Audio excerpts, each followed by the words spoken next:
प्रणाम सभी भैया बहनों को। आज हम व्यावसायिक अर्थशास्त्र के अंतर्गत अध्याय 5 में मांग तथा पूर्ति के सरल अनुप्रयोग को समझेंगे। मांग तथा पूर्ति के सरल अनुप्रयोग क्या होंगे? मांग और पूर्ति का प्रयोग सरल से सरल रूप में किस प्रकार से करेंगे? तो इस इकाई में 1 अंक का 1 प्रश्न आएगा, 2 अंक के 2 प्रश्न आएंगे। इस प्रकार कुल अंक इस इकाई पर 5 अंक होंगे। तो जितने छोटे प्रश्न जिस इकाई से पूछे जाते हैं उस इकाई से उतने सटीक उत्तर लिए जाते हैं। तो यह महत्वपूर्ण इकाई है 5 अंक की। तो इसमें वस्तुनिष्ठ प्रश्न जो पूछे जाएंगे उसमें सही विकल्प क्या होंगे देखेंगे। नंबर 1 प्रश्न है कीमत तथा साम्य कीमत का निर्धारण निम्न में से किसके द्वारा स्थापित होता है?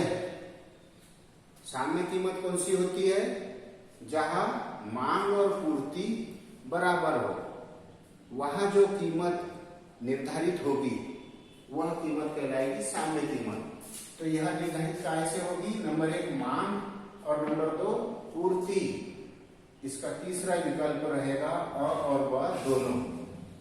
तो मांग और पूर्ति ये दोनों से साम्य कीमत का निर्धारण स्थापित होता है। नंबर 2 साधन कीमत निर्धारण के निम्न में से कौन से घटक है?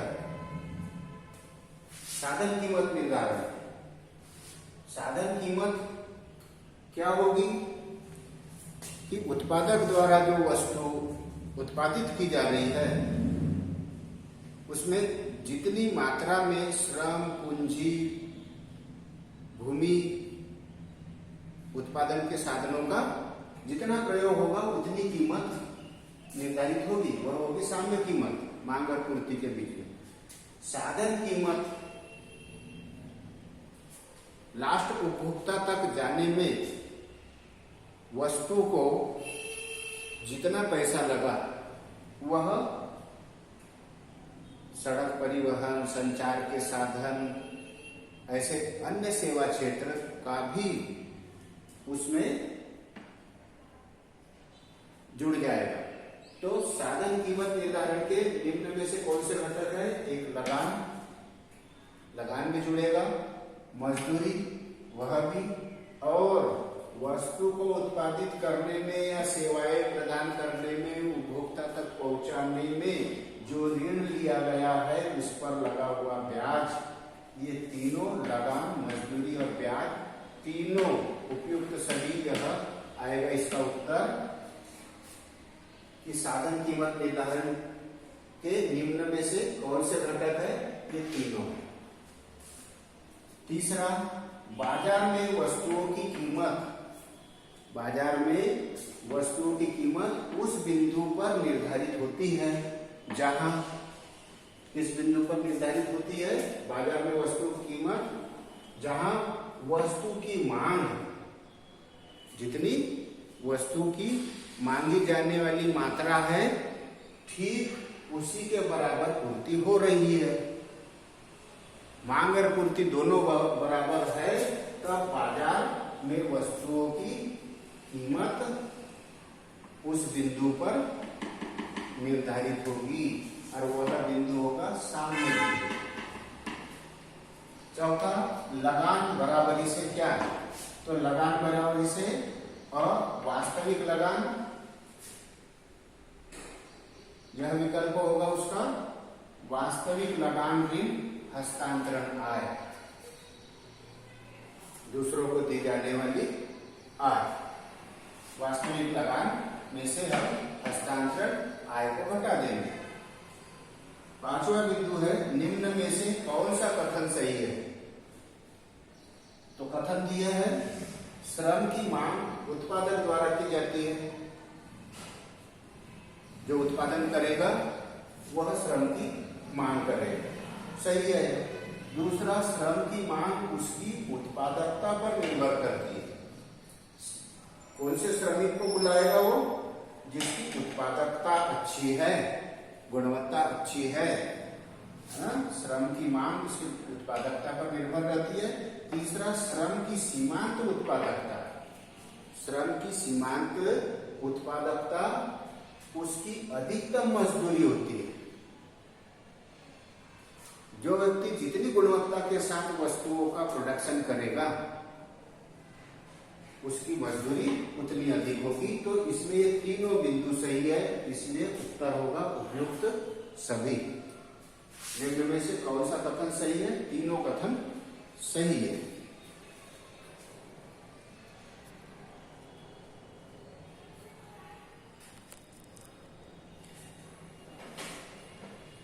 अब हम रिक्त स्थानों पर चलते हैं। तो रिक्त स्थानों में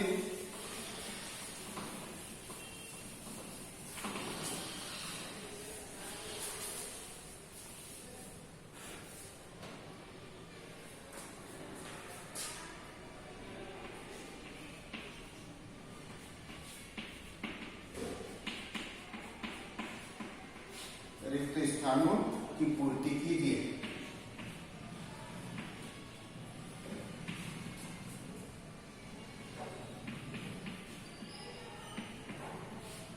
रिक्त स्थान आएंगे। नंबर 1, साधन मांग खाली स्थान मांग होती है।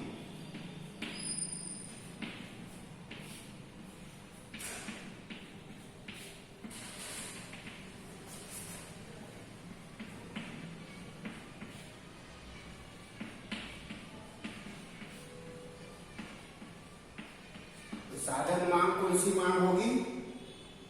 साधन मांग व्युत्पन्न मांग होगी। इसमें भरेंगे आप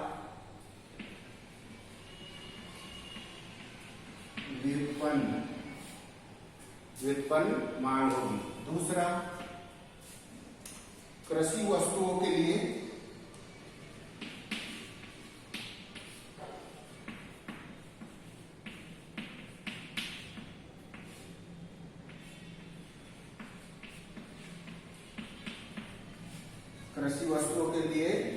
कीमत निम्नतम सीमा को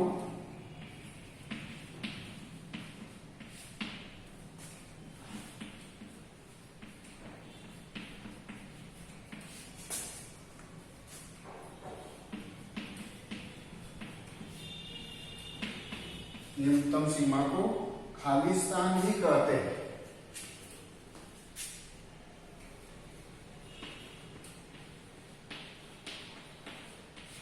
खाली स्थान भी कहते हैं। तो इसमें क्या आएगा? न्यूनतम समर्थन मूल्य।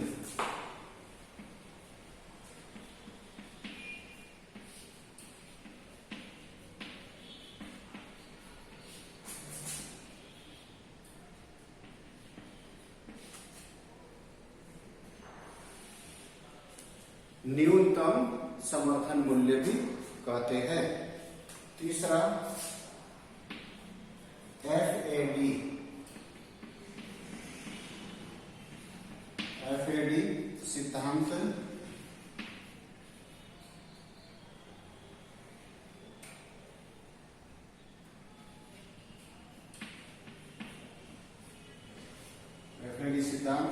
खालिस्तान द्वारा प्रस्तुत किया गया।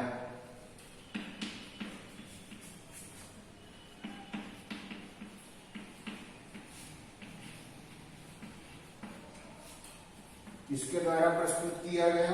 प्रोफेसर अमर्त्य सेन के द्वारा।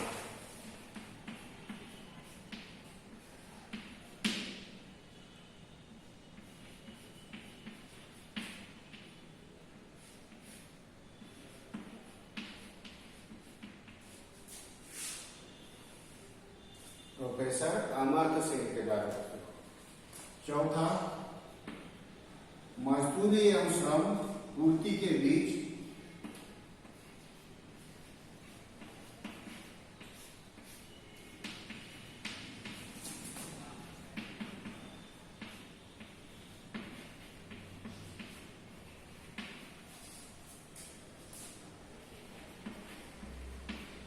खाली स्थान संबंध होता है।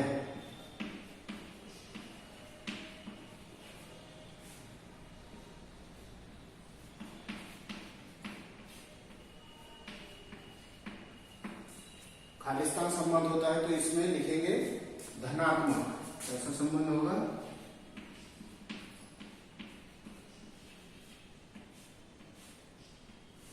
धनात्मक संबंध होता है। पांचवा, आधुनिक विचारधारा के अनुसार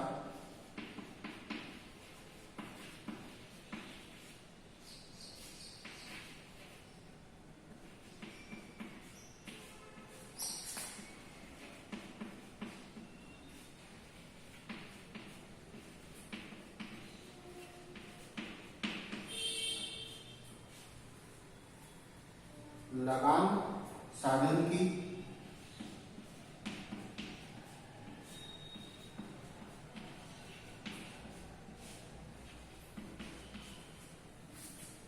खालिस्तान के कारण उत्पन्न होता है।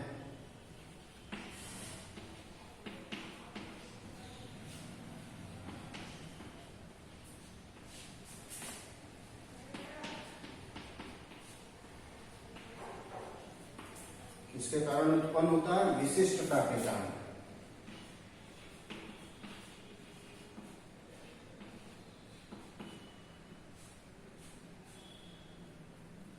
विशिष्टता के कारण उत्पन्न होता है।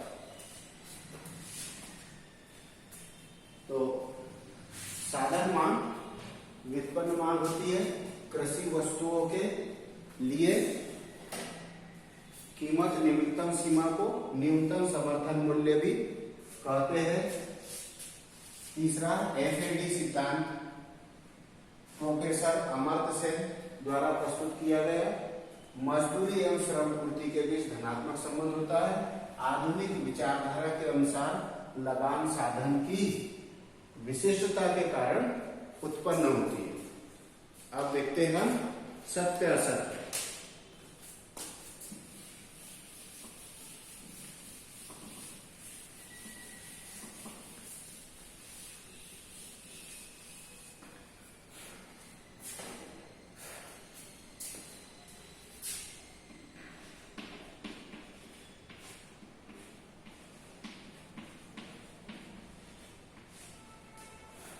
सत्य असत्य में पहला है पूर्ति वक्र का वह बिंदु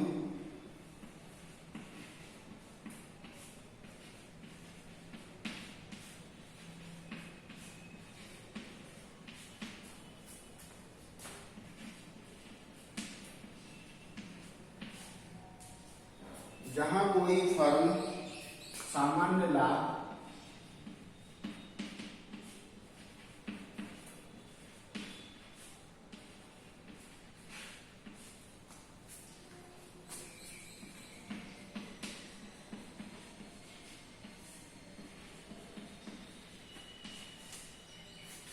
प्राप्त करती है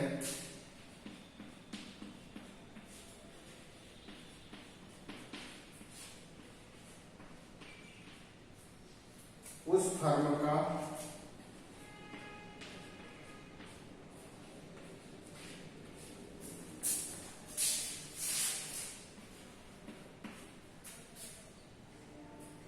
सम विच्छेद बिंदु उस फर्म को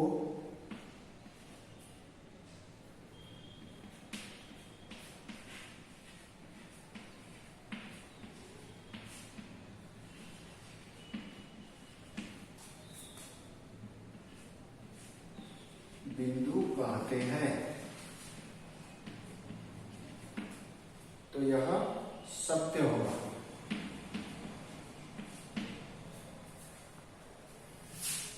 दूसरा, पूर्णतया प्रतियोगी बाजार को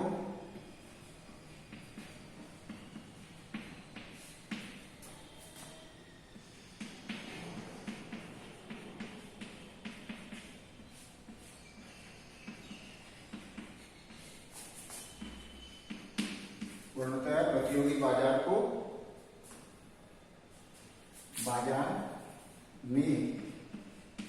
बाजार में किसी फर्म का मांग वक्र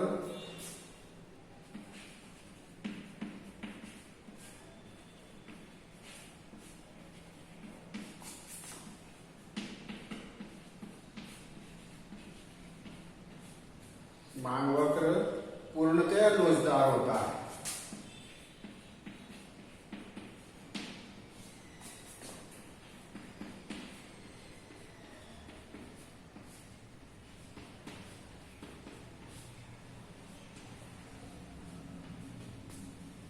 यह बाजार मूल्य पर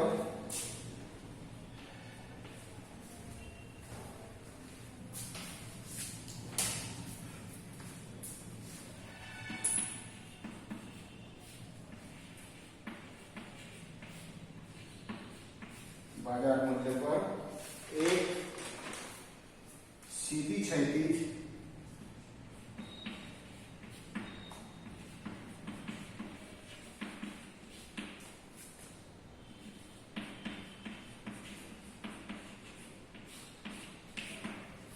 रेखा के रूप में होता है।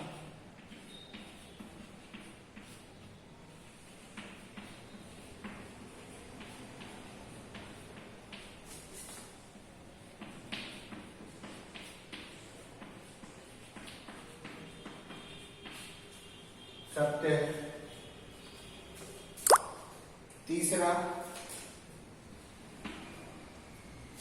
साधनों की कीमतों में वृद्धि होने से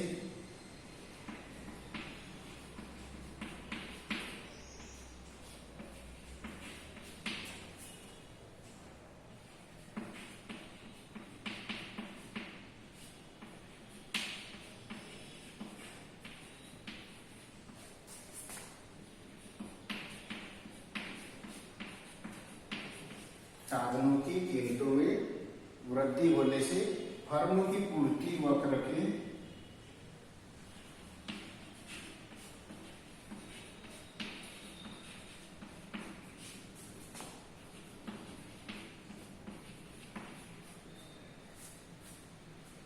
बाईं ओर हस्तांतरित होने की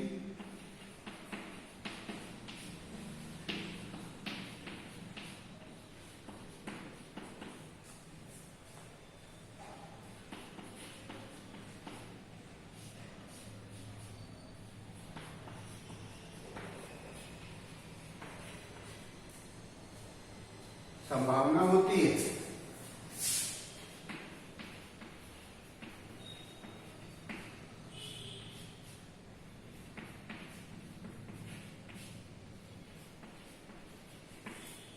सत्य है। चौथा, बाजार पूर्ति वक्र को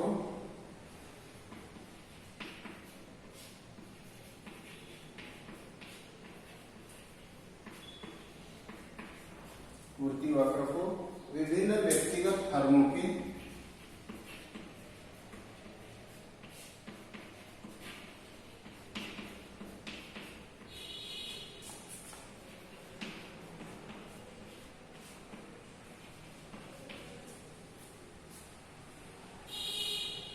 पूर्ति वक्रों के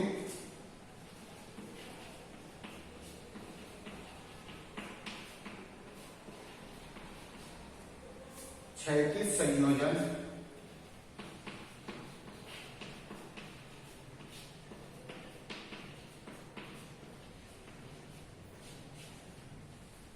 संयोगों से प्राप्त किया जाता है।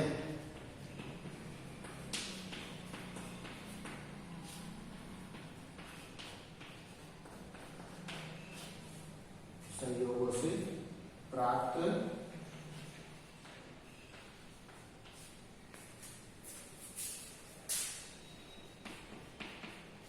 किया जाता है। सत्य है।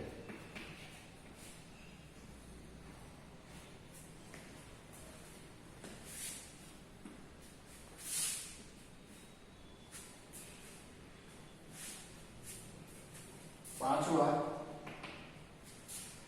पूर्ति का नियम यह व्यक्त करता है कि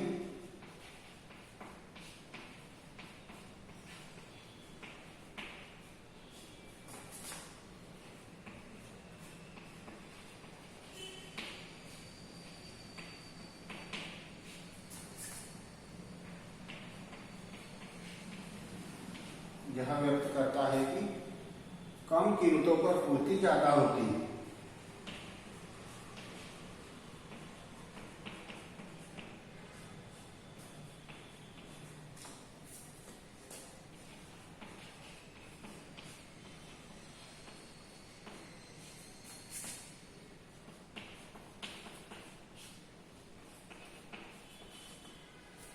यह असत्य है,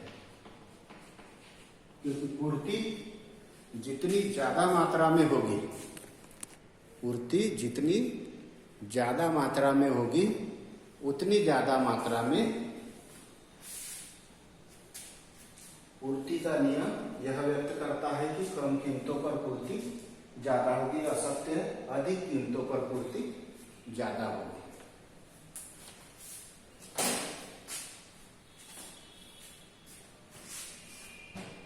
धन्यवाद। अगले पीडीएफ में हम समझेंगे एक शब्द वाक्य में उत्तर दीजिए। प्रणाम।